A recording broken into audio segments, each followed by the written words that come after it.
2027 സെൻസസിന്റെ ബ്രാൻഡ് അംബാസിഡറായി തിരഞ്ഞെടുത്തത് സുദർശൻ പട്നായിക്.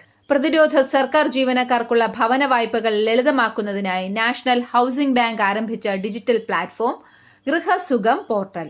ലളിതാംബിക അന്തർജനത്തിന്റെ ജന്മദിനത്തോടനുബന്ധിച്ച് ഏർപ്പെടുത്തിയ പ്രഥമ ലളിതാഞ്ജലി സാഹിത്യ പുരസ്കാരത്തിന് അർഹരായത് ജോർജ് ജോസഫ്, കെ സന്ധ്യ.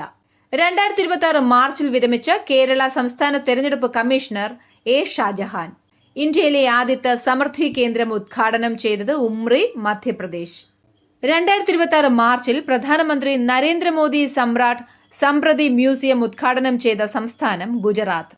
വിചാരണ കൂടാതെ പ്രതികളെ അനന്തമായി തടവിലാക്കുന്നത് നീതി നിഷേധവും ശിക്ഷയ്ക്ക് തുല്യവും മൗലിക അവകാശങ്ങളുടെ ലംഘനവുമാണെന്ന് ചൂണ്ടിക്കാണിച്ച കോടതി സുപ്രീം കോടതി.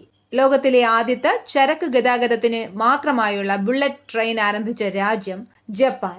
2026 മാർച്ചിൽ വടക്കൻ ഓസ്ട്രേലിയയുടെ ചില ഭാഗങ്ങളിൽ വീശിയ ഉഷ്ണമേഖല ചുഴലിക്കാറ്റ് നരല്ലെ.